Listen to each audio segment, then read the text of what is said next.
Assalamualaikum, salam rahayu, salam sejahtera untuk kita semua.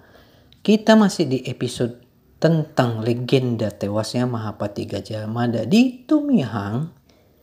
Namun kita masih membahas di Perang Bali, Perang Bubat, dan Majapahit di Tanah Jawa. Oke teman-teman, di episode ini kita akan membuatkan sebuah judul dari sebuah pertanyaan. Kenapa jejak Perang Bali dan Bubat tidak bisa dihilangkan dalam sejarah Nusantara? Biarpun banyak pihak yang berusaha menghilangkannya, seperti tidak dicatat dalam kitab Nagara Kertagama. Pertanyaan ini menyentuh inti dari luka kolektif bangsa ini.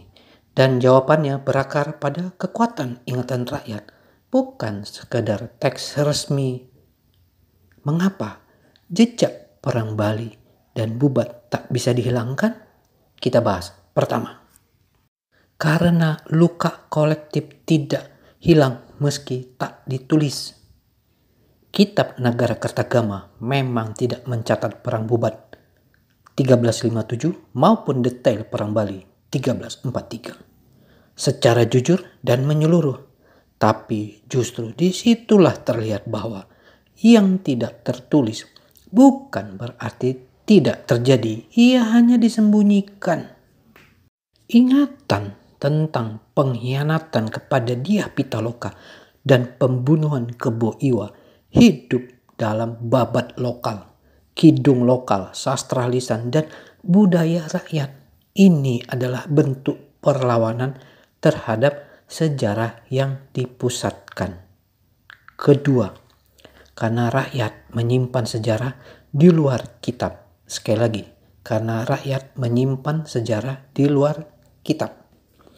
Majapahit bisa mengontrol kitab istana, tapi tidak bisa menghapus kisah ibu yang menidurkan anaknya dengan dongeng Kebo Iwa.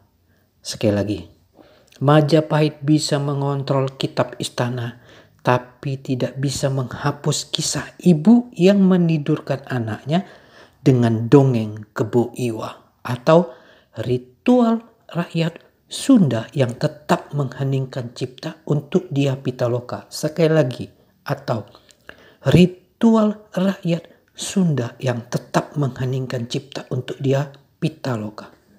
Sejarah tidak hanya hidup di prasasti, tapi juga di hati. Kami ulang. Sejarah tidak hanya hidup di prasasti, tapi juga di hati. Begitu jugalah legenda tewasnya Mahapati Gajah Mada di Tumihang. Tak bisa dihapus dalam kitab apapun, tidak ditulis dalam kitab Nagara Kertagama. Tapi kami ingatkan seperti kisah di sini. Legenda tewasnya Mahapati Gajah Mada di Tumihang tidak bisa menghapus kisah ibu yang menidurkan anaknya di tanah Tumihang dengan dongeng tewasnya legenda Mahapati Gajah Mada di Tumihang, atau cerita rakyat di Majapahit yang tetap mengheningkan cipta untuk tewasnya Mahapati Gajah Mada. Begitulah kisah itu. Oke teman-teman, begitulah kisah legenda tewasnya Mahapati Gajah Mada di Tumihang. Bagaimana di sini dijelaskan? Sekali lagi kami ulang, Majapahit bisa mengontrol kitab istana, tapi tidak bisa menghapus kisah ibu yang menidurkan anaknya dengan dongeng Kebo Iwa, atau ritual rakyat Sunda yang tetap mengheningkan cipta untuk Dyah Pitaloka. Begitulah legenda tewasnya Mahapati Gajah Tumihang, takkan bisa dihilang. Seperti di sini kalimat mengatakan, sejarah tidak hanya hidup di prasasti, tapi juga di hati. Lanjut. Ketiga, karena ada trauma budaya yang diturunkan. Kematian Dyah Pitaloka bukan sekadar tragedi politik. Ia simbol penghinaan terhadap martabat perempuan dan rakyat Sunda. Begitu pula pembunuhan Kebo Iwa. Ia simbol pengkhianatan terhadap satria sejati. Dan trauma itu tidak sembuh hanya karena dihapus dari naskah istana. Kami ulang. Kematian Dyah Pitaloka bukan sekedar tragedi politik. Ia simbol penghinaan terhadap martabat perempuan dan rakyat Sunda. Begitu pula pembunuhan Kebo Iwa, ia simbol pengkhianatan terhadap satria sejati. Dan trauma itu tidak sembuh hanya karena dihapus dari naskah istana.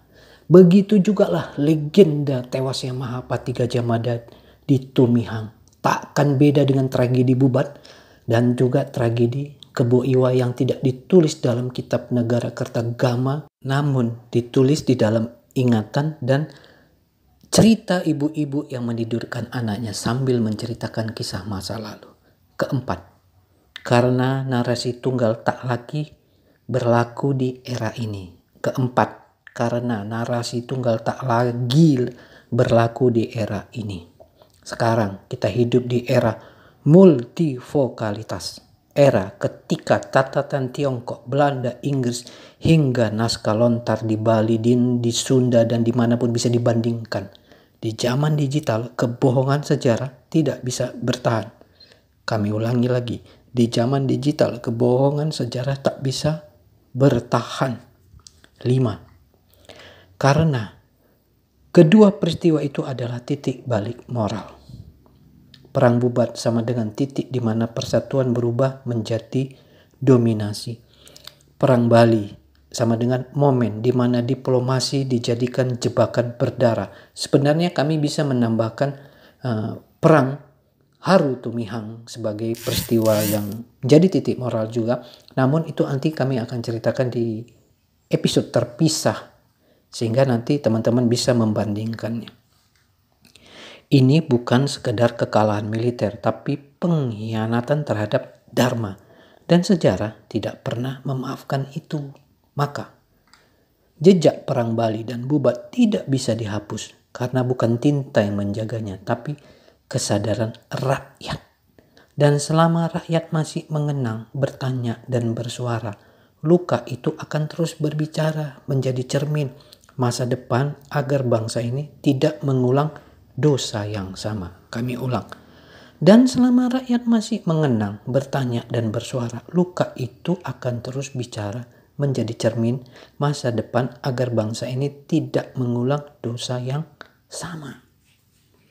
Lalu ada pernyataan bahwa ini bukan sekedar kekalahan militer, tapi pengkhianatan terhadap dharma, dan sejarah tidak pernah memaafkan itu. Mengandung makna moral dan spiritual yang sangat dalam, terutama dalam konteks budaya Nusantara yang menjunjung tinggi dharma. Ingat ya, di era Hindu dan Buddha menjunjung tinggi dharma itu sangat tinggi, atau prinsip kebenaran dan keadilan kosmis.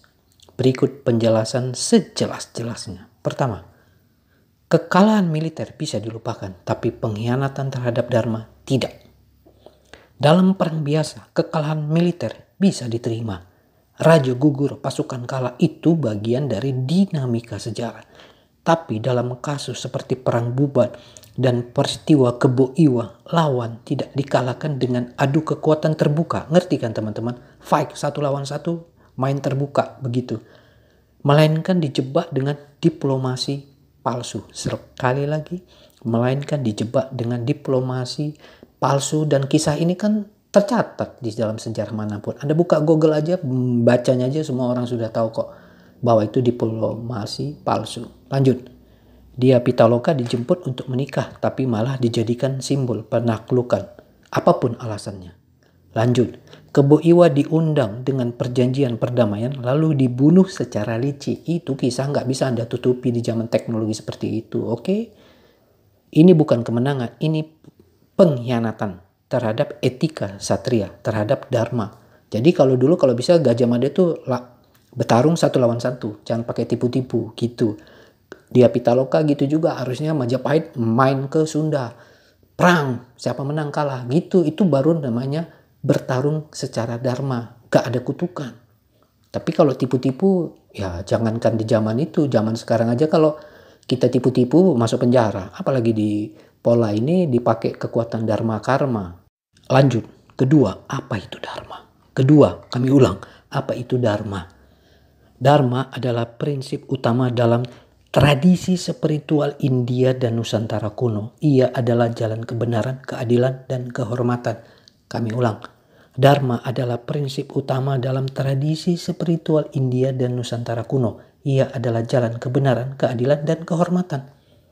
Di dalam masyarakat Jawa, Bali, raja, patih, dan pemimpin militer bukan hanya tokoh politik, tapi juga pelaksana dharma.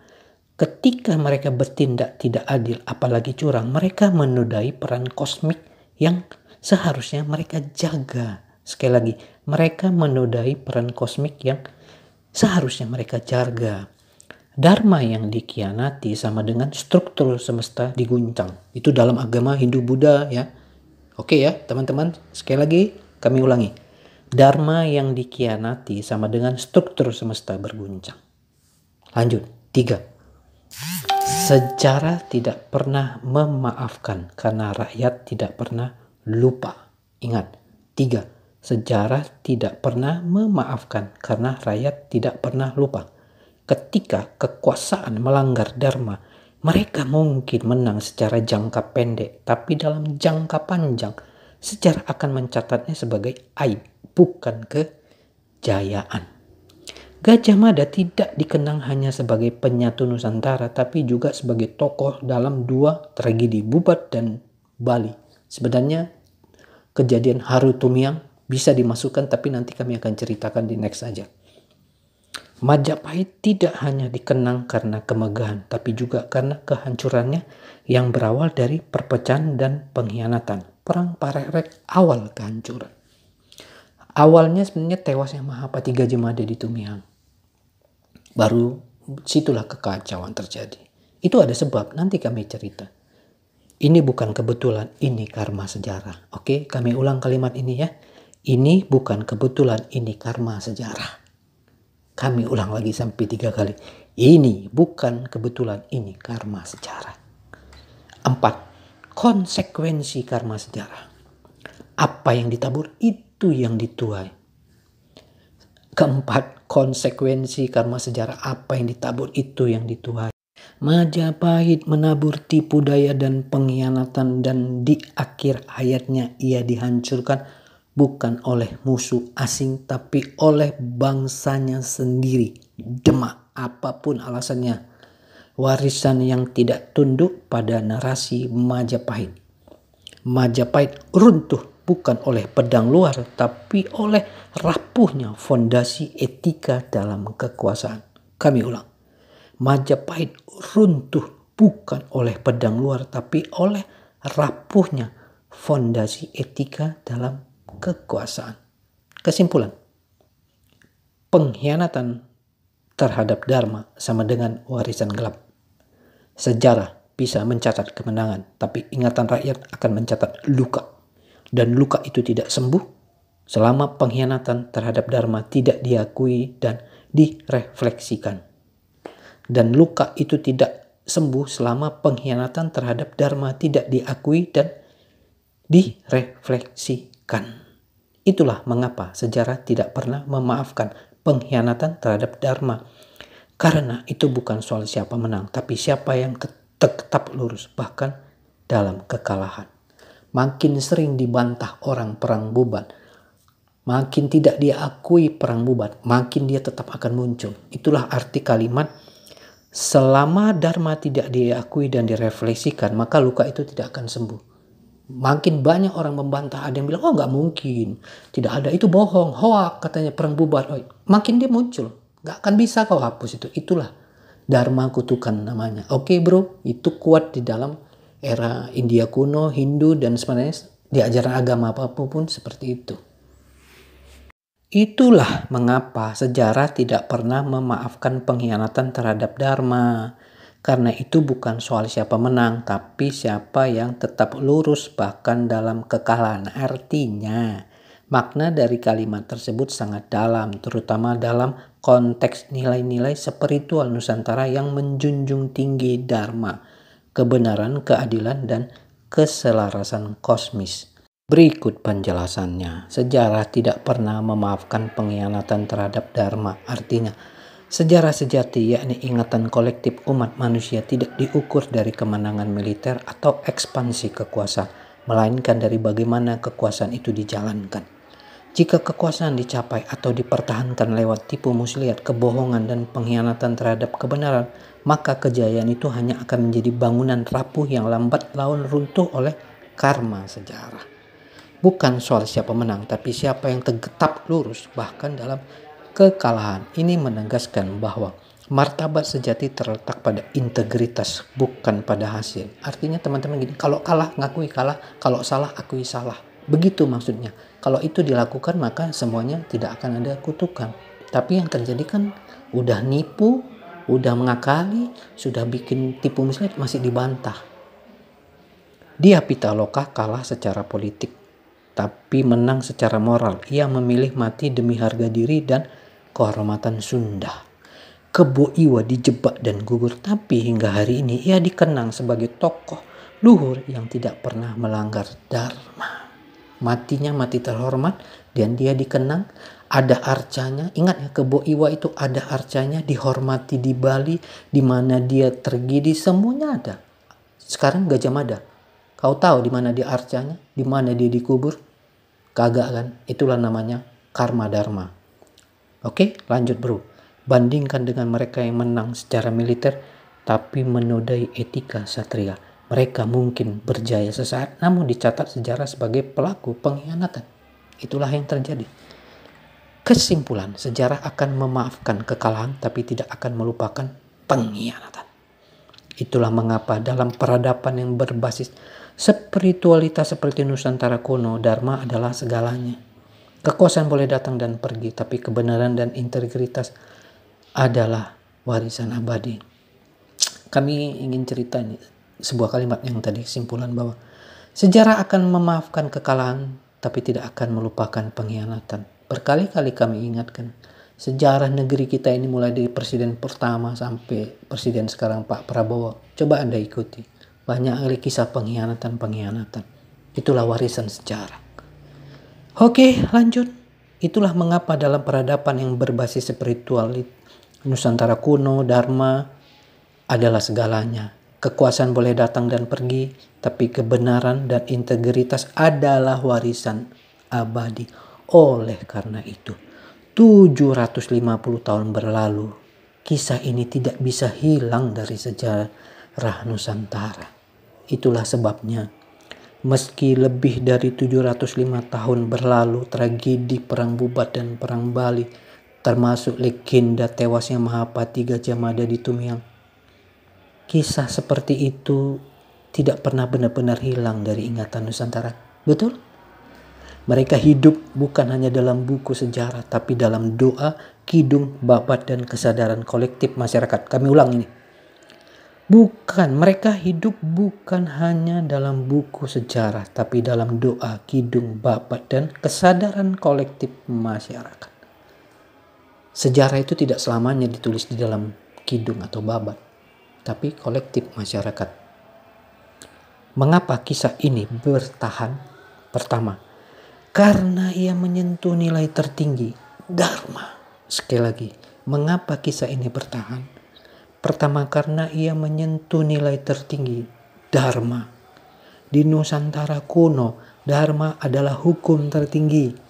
Lebih tinggi dari raja, dari negara, dari perang sekalipun. Siapa yang melanggar dharma sedang melawan harmoni alam dan leluhur. Dan pelanggaran terhadap dharma tidak akan bisa ditutup dengan tinta sejarah resmi. Itulah kisah Pitaloka Perang Bubat. Gak akan ada yang bisa menghapusnya. Sudah 750 tahun berlalu, termasuk Kebo Iwa, termasuk legenda tewasnya Mahapati Gajah Mada. Tak akan ada yang sanggup menghapus. Kenapa? Tidak bisa ditutup dengan tinta sejarah resmi. Lanjut. Karena rakyat adalah penjaga sejati memori.